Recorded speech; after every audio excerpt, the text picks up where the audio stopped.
We messed up. After a weekend of radio silence, Watcher have finally released a statement on their YouTube channel, taking accountability in a short 3-minute, no frills video, taking accountability of the video that they posted on Friday, and also how they went about this sudden change, and taking on board a lot of valid criticisms that people had of this new model.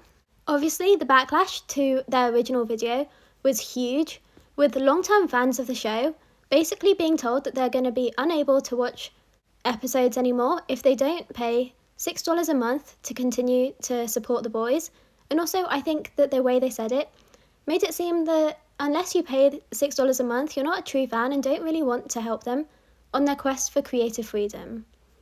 Well, in this video, they basically reverse that and take a lot of accountability, and fans seem to be quite responsive to this statement. As YouTuber apologies go, it's a pretty good one. A lot of you spoke out with extremely valid comments and concerns, and we want to take the time now to address those. We've been reading the things you've been saying, and we're sorry for the way we handled this, as well as the way we communicated it. A big part of the drama came from the way that they communicated the change. It just seemed so sudden, and it seemed as though, and if you weren't willing to pay the money, then you weren't really a true fan of the shows, and asking us to follow them just one last time. A lot of fans were upset because they felt like the boys were willing to give up them as fans if it meant that they could make a little bit more money from the fans who were willing to pay. And there were accusations online that they'd started to forget their past and forget that they are where they are because of their audience.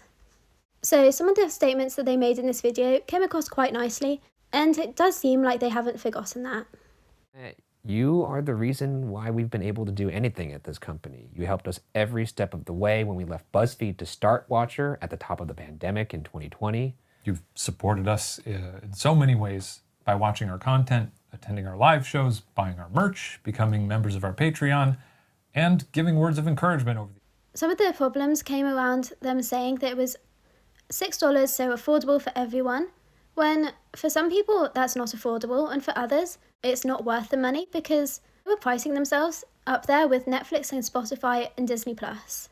None of them made a single post over the weekend, so people were speculating what they were going to do on their return, and people were even starting to say that they might just not be coming back and implementing this change permanently, and just the only communication effectively would be behind paywalls.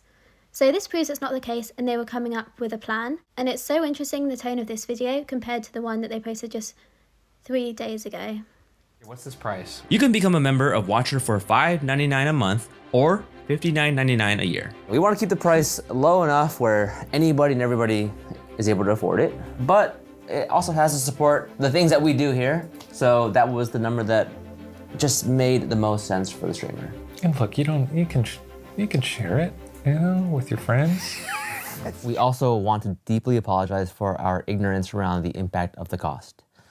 We regret stating and implying that it's a price that anybody can afford, and we fully acknowledge that it is not. Obviously, none of them were expecting the backlash that they received over the weekend, but people have noticed that over the weekend they lost fans on Patreon, and it's obviously impossible for us to know how many people did sign up for their new Watcher.com platform.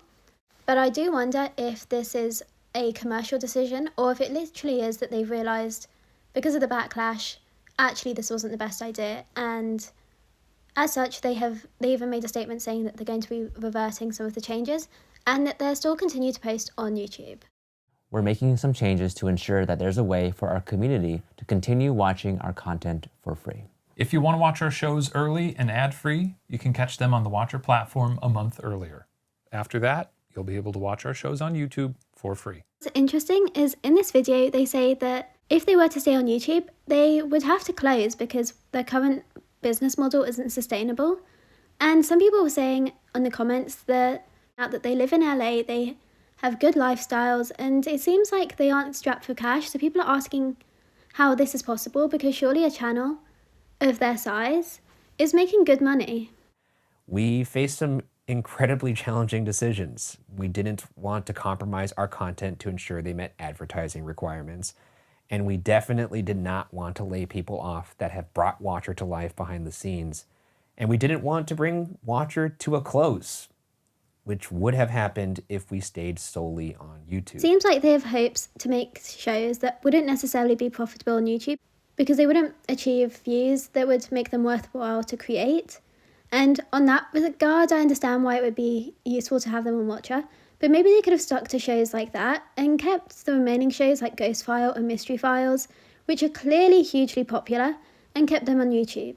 And not only continue to make great content for you, but expand with new shows, new voices, all ad-free. And now with the addition of accessible options, this is a decision that we all believe is the best for Watcher. Overall, they do seem really apologetic, and as YouTuber apologies go, they do seem genuinely remorseful, and they've listened to the comments, and people are commenting that this is probably the best response they could have done. They were actually supposed to do a live show in London tomorrow, so after a weekend of silence, people were curious if that was actually going to go ahead.